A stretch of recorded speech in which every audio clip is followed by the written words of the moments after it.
नमस्कार, आप देख रहे हैं लाइव सिटीज। मैं हूं आपके साथ सौरभ राज। महागठबंधन से जीतन राम मांझी आउट हो गए, संतोष सुमन भी इस्तीफा दे दिए। मेरे साथ विस्तार से बात करने के लिए सीनियर जर्नलिस्ट ज्ञानेश्वर हैं। अब क्या होगा, महागठबंधन से तो जीतन राम मांझी आउट हो गए। देखिए सौरभ, इसमें कोई आश्चर्य वाली बात नहीं है जी। इस बात के कयास लगाए जा रहे थे और मैंने कोई 15 दिनों पहले ही कह दिया था कि मांझी आउट होंगे महागठबंधन से, मांझी रह नहीं पाएंगे और जीतन राम मांझी जो चाहते हैं वो संभव नहीं है। अब यह संभव उनके लिए एनडीए के साथ होगा भी नहीं होगा। उनके घर बीजेपी के नेताओं का पहुंचना प्रारंभ हो गया है। मुझे इसमें भी शक और शुबहा है। देखिए, जीतन राम मांझी जो डिमांड कर रहे थे, एक तरफ तो वे नीतीश कुमार की कसम खा रहे थे जी। दूसरी ओर अमित शाह से मिल रहे थे। कभी कह रहे थे मुझे एक सीट भी नहीं चाहिए, मैं नीतीश कुमार के साथ रहूंगा। कभी बात आ रही थी 5 सीटें चाहिए जी। तो जीतन राम मांझी किसी निर्णय की अवस्था में थे ही नहीं। तो देखिए आज घटनाक्रम क्या हुआ। आज सबसे पहले संतोष मांझी ने इस्तीफा दिया जी। नीतीश कुमार ने स्वीकार कर लिया। फिर जीतन राम मांझी का पत्र पहुंचा निजी कारणों से हम नहीं रहना चाहते हैं जी। ललन सिंह जेडीयू के नेशनल प्रेसिडेंट और तेजस्वी यादव बिहार के डिप्टी सीएम दोनों ने नीतीश कुमार के साथ मुलाकात की और इसके बाद इस बात का ऐलान भी हो गया कि जीतन राम मांझी महागठबंधन से बाहर। देखिए, विपक्षी एका की बात हो रही है। 23 जून को पटना में बड़ी बैठक हो रही है। इस बीच ये झटका देने वाली खबर है। लेकिन जीतन राम मांझी को एक बात समझ में आती है, नहीं भी आती है कि जीतन राम मांझी को जो कुछ मिला है मंत्री पद के अलावा जी। वह नीतीश कुमार से ही मिला है। जो कुछ मिला है नीतीश कुमार के कारण। देखिए, मुख्यमंत्री किसने बनाया था? नीतीश कुमार ने बनाया था जी। हटाया भी नीतीश कुमार ने, ठीक है। और आप याद कीजिए 2015 में जीतन राम मांझी अपनी पार्टी बनाने के बाद इतना सारा शोर हुआ था, हंगामा हुआ था, ऐसा लग रहा था कि जीतन राम मांझी बहुत बड़े फैक्टर बन गए हैं। 2015 के बिहार विधानसभा चुनाव में महागठबंधन बना था, राजद और जदयू, नीतीश कुमार और लालू यादव एक हो गए थे। लेकिन जीतन राम मांझी चले गए थे एनडीए की ओर, बीजेपी की ओर, और उन्होंने 21 सीटें चुनाव लड़ने के लिए प्राप्त कर ली थी। लेकिन नतीजा क्या आया था? अकेले जीतन राम मांझी इमामगंज से चुनाव जीते थे, बाकी सारे 20 उम्मीदवार उनके चुनाव हार गए थे और बिहार में महागठबंधन की सरकार बनी थी। अब देखिए, जब 2017 में फिर से नीतीश कुमार एनडीए में शामिल हो गए तो 2018 में लोकसभा चुनाव के 1 साल पहले जीतन राम मांझी महागठबंधन की ओर चले गए लालू यादव के साथ, और लालू यादव ने उन्हें अपने साथ एडजस्ट किया और उनके बेटे संतोष सुमन को, संतोष मांझी भी जिन्हें आप कहते हैं, उन्हें बिहार विधान परिषद का सदस्य बना दिया। हम पार्टी की ओर से बने लेकिन राजद विधायकों के समर्थन से बने। तो आज संतोष मांझी ने मंत्री पद से तो इस्तीफा दे दिया, एमएलसी से इस्तीफा नहीं दिया।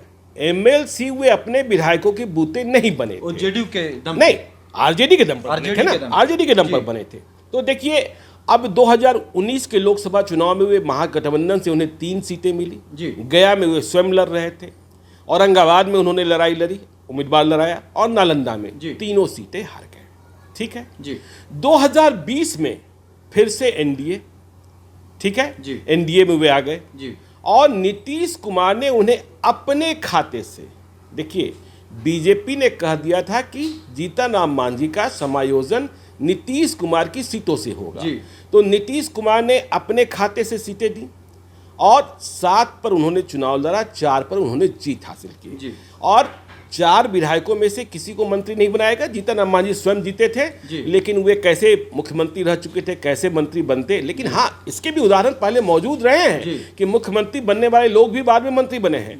तो उन्होंने अपने बेटे संतोष सुमन को, जो एमएलसी हैं, उनको बनाया। अब देखिए, इस बात को समझिए, जीतन राम मांझी ने जो शर्तें रखी और अब क्या होगा। जीतन राम मांझी नेता जरूर बन गए हैं, इसमें कोई शक नहीं, नेता बन गए, नेता हैं, उन्हें लोग बिहार में जानता है।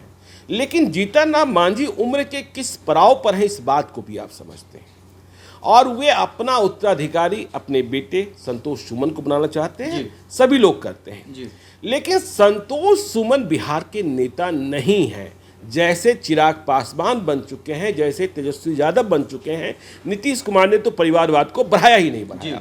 तो संतोष सुमन को बिहार के लोग आज जानते हैं, पहचानते हैं, यह बात कोई मान नहीं सकता है। जीतन राम मांझी को लोग जानते हैं। और देखिए, संतोष सुमन पार्टी के राष्ट्रीय अध्यक्ष हो गए, हम पार्टी के, और आगे चलकर वे क्या कर पाएंगे जीतन राम मांझी के अनुपस्थिति में, यह बात समझ में नहीं आती है।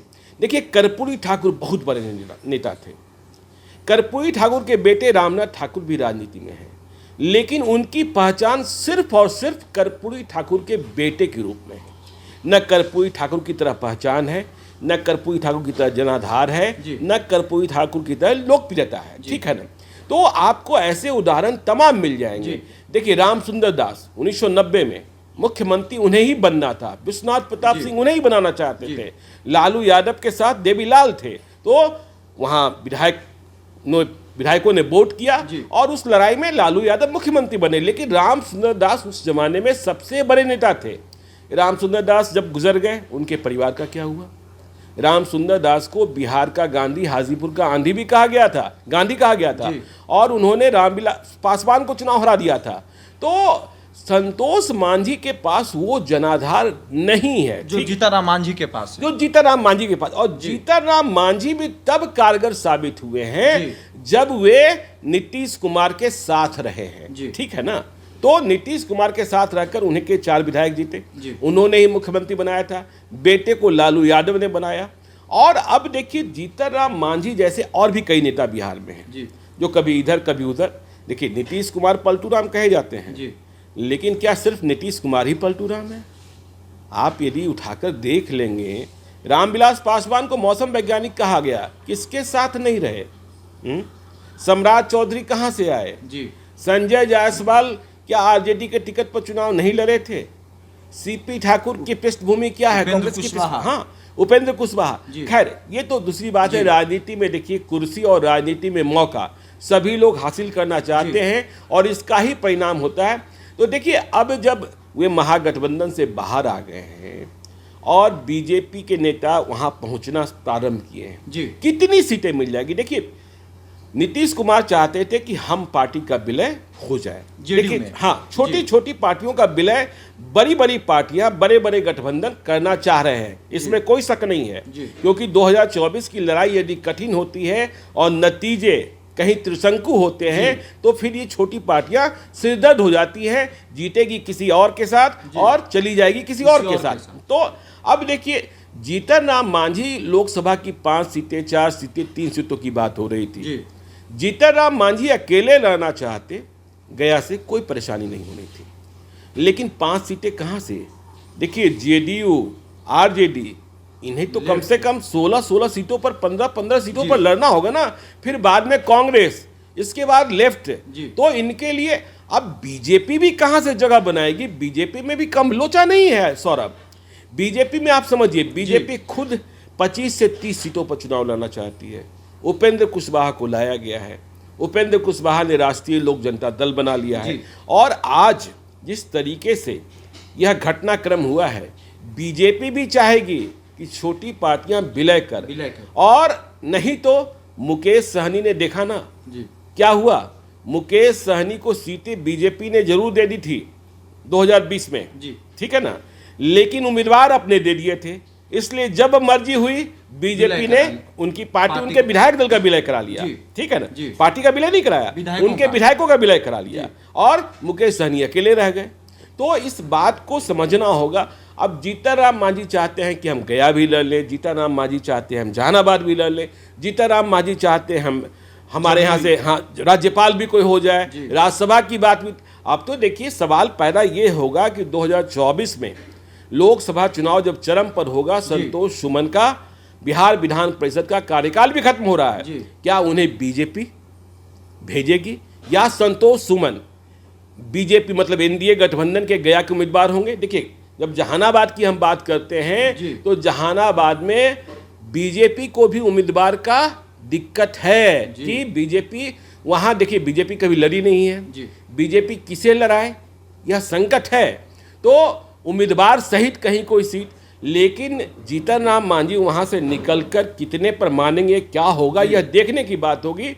लेकिन जीतन राम मांझी ने झटका जरूर दिया है, लेकिन जीतन राम मांझी के लिए आत्ममंथन की भी जरूरत है कि जिस तर्क पर जी और जिस बूते और जिन सीटों की परिकल्पना को लेकर सोच कर हुए महागठबंधन से बाहर आए हैं, जी। क्या वो सीटें वो एनडीए में प्राप्त कर लेंगे? देखिए आज की तारीख में मुझे शक लगता है सौरभ। चलिए, तो देखना अहम होगा कि जीतन राम मांझी 2024 में क्या कुछ बड़ा करते हैं। अगर अभी तक लाइव सिटीज़ को यूट्यूब पे सब्सक्राइब नहीं किए तो सब्सक्राइब कर लीजिएगा, फेसबुक पे भी लाइक कीजिएगा और ट्विटर पे भी हमें फॉलो कीजिएगा। धन्यवाद।